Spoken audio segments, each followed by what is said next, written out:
تو اللہ رب العالمین نے اپنے رسول علیہ الصلوۃ والسلام فضا ابی و امی ابروہی کے ذریعے ہمیں ایسے موقع فراہم کیے ہیں کہ ہم سے اگر کوئی کوتاہیاں ہو جائیں، کچھ کمیاں رہ جائیں تو ان کی تلافی کے لیے چانس دیے۔ ان میں سے یہ رمضان المبارک بھی ہے۔ کیسی بات ہے کہ خود اللہ رب العالمین ہماری نجات اور بخشش کے لیے اتنا خواہش مند ہے کہ خود موقع دیتا اور اعلان کرتا ہے کہ اگر تم نجات چاہتے ہو تو وقت ہے، آ جاؤ، میں نے دروازے کھول دیے ہیں بخشش کے۔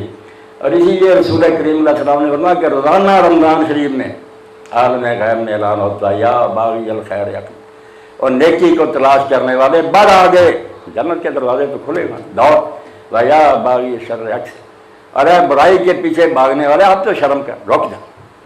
اور اللہ کے رسول علیہ السلام نے فرمایا کہ جنت کے دروازے کھول دیے جاتے ہیں، دوزخ کے بند کر دیے جاتے ہیں۔ ہم نے اس کو اس معنی میں لے لیا کہ آسانہ عالم تکوین میں آٹومیٹک ہوتا ہے، نہیں، جو شریعت نے انتظام کیا نا میری بہنوں اور بیٹیوں، اس کا بیان ہے کہ اللہ نے اپنی طرف سے بندوبست اس مہینہ میں کر دیا کہ جنت کے دروازے کھول جائیں۔ جنت کے دروازے ایک تو وہ پھاٹک ہیں جو قیامت کے دن کھلیں گے، ان کے اب کھولنے کا کوئی فائدہ نہیں۔ اگر لے نا کہ وہ دروازے کھولے کسی نے جانا، وہ تو قیامت کے میں حساب کتاب کے پاس جانا۔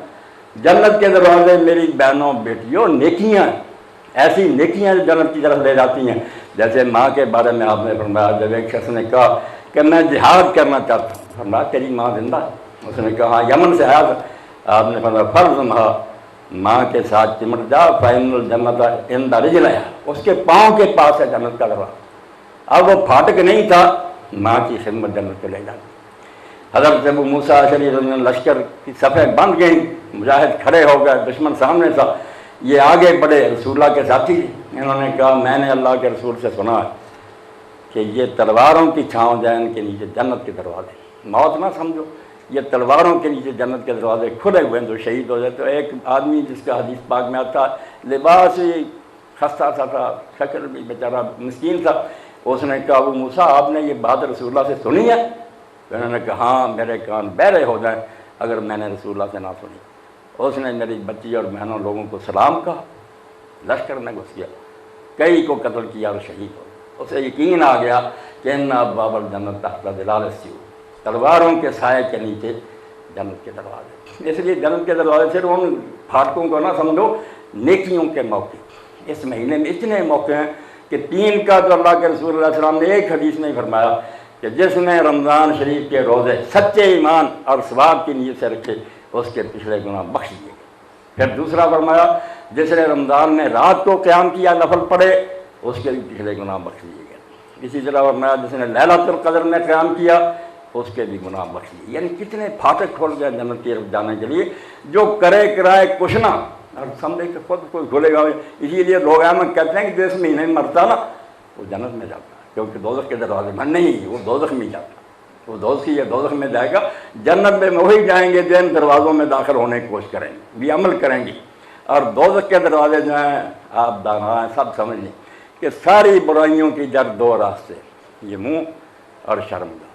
اسی لیے اللہ کے رسول اللہ علیہ السلام نے فرمایا، حضرت سہل بن سعد کہتے ہیں جو مجھے ضمانت دے کہ ان 2 راستوں کی حفاظت کرے گا، ان سے غلط کام نہیں کرے گا، میں اس کو جنت کی ضمانت دیتا ہوں۔ یہ دوزخ کے 2 دروازے ہیں جو شریعت نے اس مہینے میں بند کر دیے کہ حرام تو گزارا، حلال کی بھی اجازت نہیں، شہوت پر کے پیرا لگا دیا گیا، کھانے پینے پر بھی لگا دیا۔ اب کوئی پھر ان دروازوں کو توڑ دے اور گھس جائے دوزخ میں جاتا پھرے، دین نے بندوبست کیا۔ اور جو اللہ کے رسول علیہ السلام نے فرمایا نا کہ جو اس مہینے میں نیکی کرے اللہ کے یہاں اس کا اجر بہت زیادہ، عام مہینوں کی نسبت بڑا۔ تو یوں سمجھنے کہ جیسے موسم بہار آتا ہے، اس موسم میں باغ میں اتنے پھول کھل جاتے ہیں کہ آدمی کس کو توڑے اور کس کو چھوڑے۔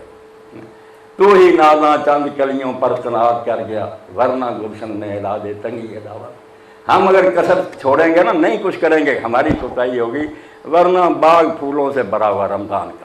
اتنی نیکیاں حدیث پاک میں آیا، جو کسی شخص کو کھانا کھلا دے اور اس کا روزہ کھلا دے، اس کو اللہ تعالیٰ اس کے برابر ثواب دیتا، اس کا ثواب بھی کم نہیں کرتا، مگر ایک روزے کا مزید ثواب ملتا اور ایک غلام آزاد کرنے کا ثواب ملتا۔ تو لوگوں نے پوچھا اللہ کے رسول سب کے پاس جتنا کھانا نہیں کھلا سکیں، تو فرمایا لسی کا ایک گھونٹی کو کسی کو پلا دے، ایک کھجور آدھی کھلا دے، اس کو بھیجا۔ اتنے دروازے ہیں جنت میں داخل ہونے کے کہ آپ اگر ہمت کر لیں، کوشش کر لیں تو موقع ہی ہوتا۔ اور روزے کی بات کی فضیلت کتنی بڑی ہے امام جعفر الصادق فرماتے ہیں روزہ دار جو نوم الصائم عبادت، روزہ رکھنے کے بعد وہ سویا بھی